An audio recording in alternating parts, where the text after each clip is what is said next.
I get it.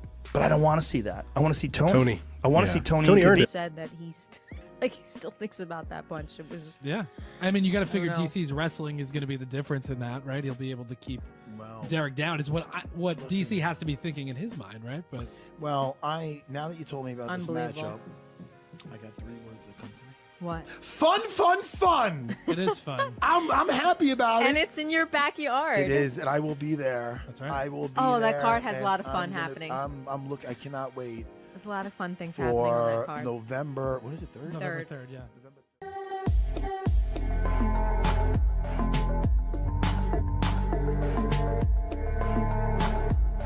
You were at UFC 229. You saw what happened after that fight. In the spirit of martial arts, were you disappointed with what happened? Yeah, it was wrong. What happened was wrong. Am I disappointed? It wasn't really my fight. You know, I have no emotional connection to that. So I don't really have any feelings towards it. I'm not happy nor sad or nothing about it. It sucks that the sport got another black guy with this guy. But then we've been talking about it all day, and it's like now more people are talking about the UFC. It's bringing new fans. But then again, you also have people who love the professionalism of the sport who are getting turned off by it. I don't know. Right now, I currently don't know if fans got dropped or if fans raised, or I don't have the scale or the numbers or the facts to know that. But, I mean, in my opinion, I feel like he should have killed them with the success right after. Instead of going in there and doing that, he should have just smiled, and now it was his turn to talk. You demolished this guy, you made history, you pretty much destroyed Conor, and I feel a better approach would have been just smile and then just shine that thing in his face and say, all your talk was, like he says, is #1 bullshit. That was, and rub it in his face in that way, you know. Another shot at it. Conor thinks that as well. Absolutely. What did Conor think after the fight was over? Like, what did he say? Cursed a lot.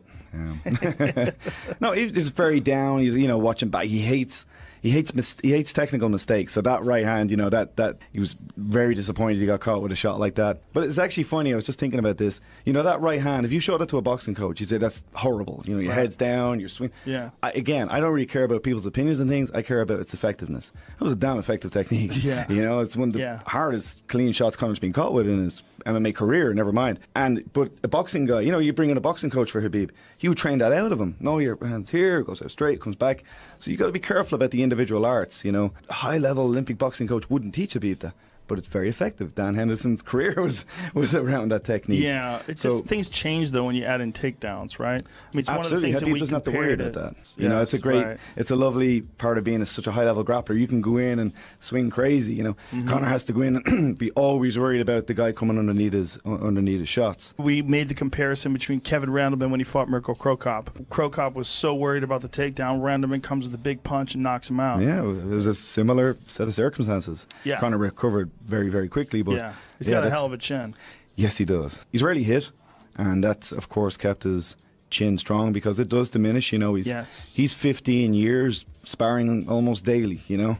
So if he didn't have that style of being elusive, if he was a gym war guy, he wouldn't be able to do what he's able to. Championship rounds. Grabbing.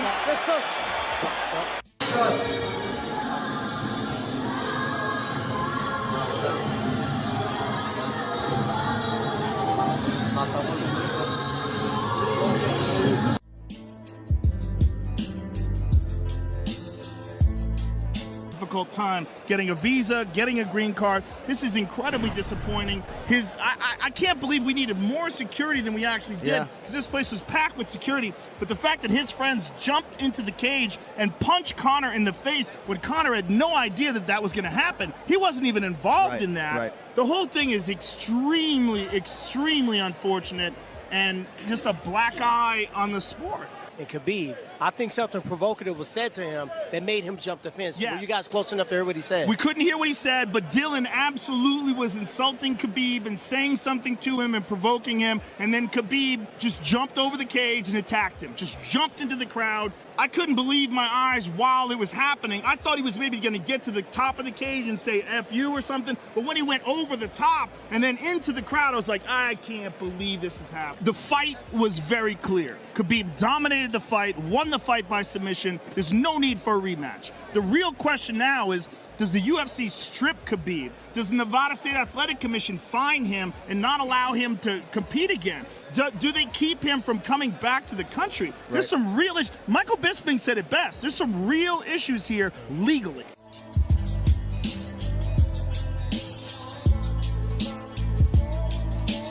Let me ask you another question. What do you think is next for the winner of tonight's main event?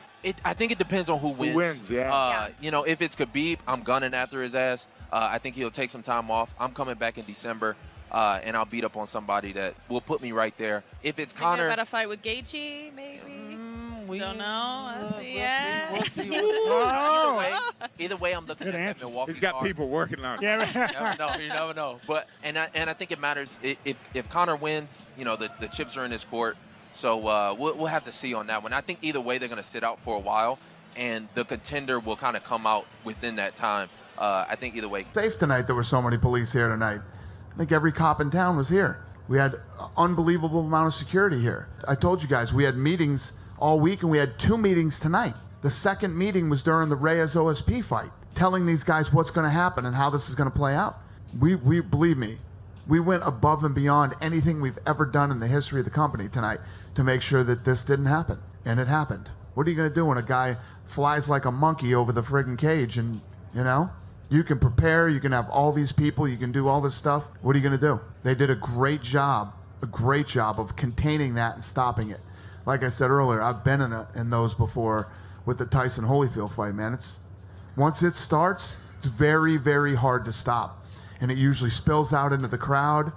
And actually, even the fans on the way out, they were actually better than I thought they were going to be to Khabib, because they didn't get him till he went through the tunnel. You're easy pickings in the tunnel, man. But people could have been firing stuff the entire time. And I don't think that happened. I didn't see it unless you guys did. They just got him when he was going in the tunnel. So, it all, can you not be president of the UFC? And just as a fight fan, who do you want to see Khabib fight next? As a fight fan, who would you want to see? I mean, as a fight fan, you got to go with Tony. Tony had the belt, tweaked his knee, got stripped. This fight happens. Tony never lost the belt in a fight. Neither did Conor. But Conor got the opportunity to actually fight for the belt. I think Tony did.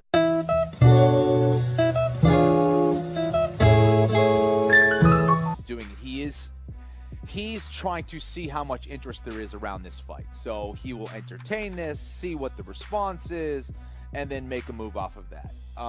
Is this a fight that's a possibility? No. And you know, for boxing, it doesn't make sense, right? I mean, Khabib, as amazing and as tough as he isn't a boxer. That's not his thing. I wouldn't mind seeing him, you know, throw Mayweather around the octagon a little bit. But yeah, that's a fight that's probably not going to happen. But you know, I think he's testing the waters a little bit. You get an undefeated mixed martial arts fighter against an undefeated boxer, and you know, 2 guys that have faced Conor McGregor. It's interesting. I don't think it has enough legs. Out of him going, let's talk now. Have you seen that video? Yeah. That's fucking terrifying. Yeah, it is. It's like, come on, let's talk. Bam! And he's just slamming him. And Bam! He told him he was going to do that before the fight, too. Yeah. Yeah, we're going to talk. We're going to talk. Right. When I'm on top of you and you're tired and I'm beating the fuck out of you, that's when we're going to talk. And that's what he did. You know, this is all not what Khabib does. Right. This is outside of his. If you look at his standard behavior, he's very respectful. I mean, he's never had an incident like this ever in a fight.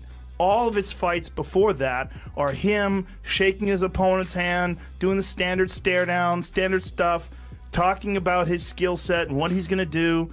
And there's no disrespect. There's no insults. There's none of this. That's what I mean about Khabib. Yeah, but not Conor. Yeah. I mean, this is. But here's the other thing. On the other side, it makes it fun.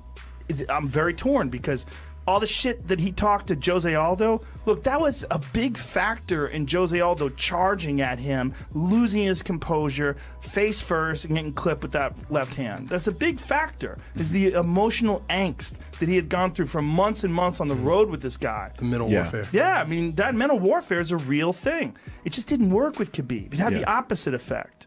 And with Khabib, he's like, I can't wait to get my fucking hands on you. It wasn't, I can't believe this guy's saying these things to me.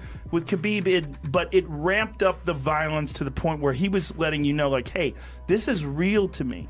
Like, if you want to act thuggish, and we'll just keep going. I'll keep taking this. Like, he didn't want to stop after Conor had tapped. Like, he was holding on to him, and he's letting him know, hey, motherfucker, like, this is real.